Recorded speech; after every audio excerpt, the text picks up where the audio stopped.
আসসালামু আলাইকুম।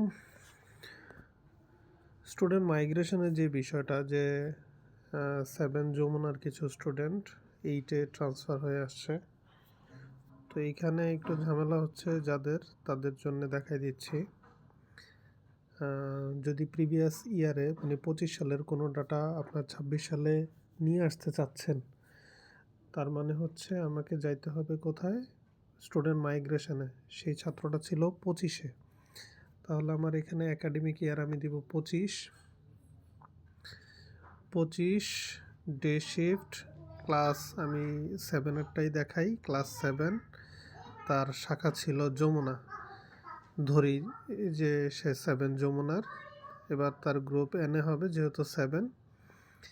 আমি এক্সামে আইসা অ্যানুয়াল এক্সামের উপরে বেস করে যেহেতু রেজাল্ট হয়েছে আমাদের, আমরা অ্যানুয়াল এক্সাম দিলাম এবং এইখানে নিচে অর্ডার বাই রুলও রাখতে পারি অথবা সেকশন মেরিট রাখতে পারি। যদি সেকশন মেরিট হয় তাহলে যমুনার সেকশন মেরিট অনুযায়ী তাদের রেজাল্টটা প্রসেস অলরেডি দেখাচ্ছে এখানে।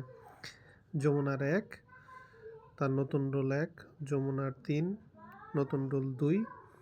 এখন যেহেতু যমুনাটা যদি ভেঙে অন্য কোনো শাখায় চলে যায় সেক্ষেত্রে তার রুলটা চেঞ্জ হইতেই পারে। তাহলে এমন যদি হয় যে আগের যমুনা এই 1 নাম্বার রুল 1 সে কি হয়েছে, তার এখন নতুন রুল যেটা হয়েছে 5 হইতে পারে, 10 হইতে পারে, 15 হইতে পারে, যেটাই হোক এই রুলটা আমি এখানে দিয়ে দিব যে তার বর্তমান রুলটা কত।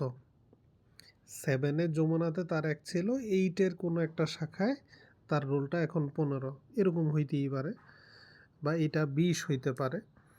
যেটাই হয় রুলগুলো এখানে দিবেন। আর যেই ছাত্রগুলো আপনি আপনার শাখায় আনতে চাচ্ছেন ওইগুলো এখানে টিকমার্ক করে নেবেন। যেটা টিক দিবেন, নামগুলো তো এখানে দেখলেই বুঝবেন কোনটা কোনটা আসবে। টিকমার্ক দিয়ে তার রুলটা আপডেট করে নিতে পারেন। ঠিক আছে, রুলটা আপডেট করে আপনি একদম চলে যাবেন নিচে, মেনুর নিচে। এখানে এসে দেখবেন মাইগ্রেশন অপশান আছে। এই মাইগ্রেশনে যখনই ক্লিক করবেন আপনার এখানে একটা পপ আপ আসবে, ছোট স্ক্রিনটা ছোট করে নিলে দেখবেন এটা মাঝখানে আসে যেহেতু। তাহলে 7-এর যেই ছাত্রটা বা ছাত্রীটা সেটা এখন 26 সালে আসতেছে। তাহলে আমি ডে শিফট দিলাম, একাডেমিক ইয়ার 26 দিলাম, কিন্তু তখন সার্চ দিছি কিন্তু আমি 25 দিয়ে।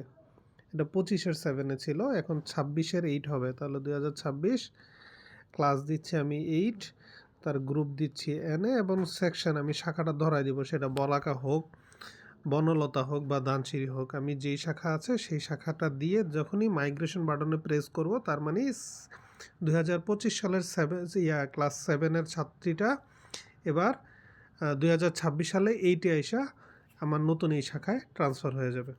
ঠিক আছে, এইভাবে আসলে গত বছরের স্টুডেন্টগুলো আপনি আপনার শাখায় নিয়ে আসতে পারবেন। ধন্যবাদ।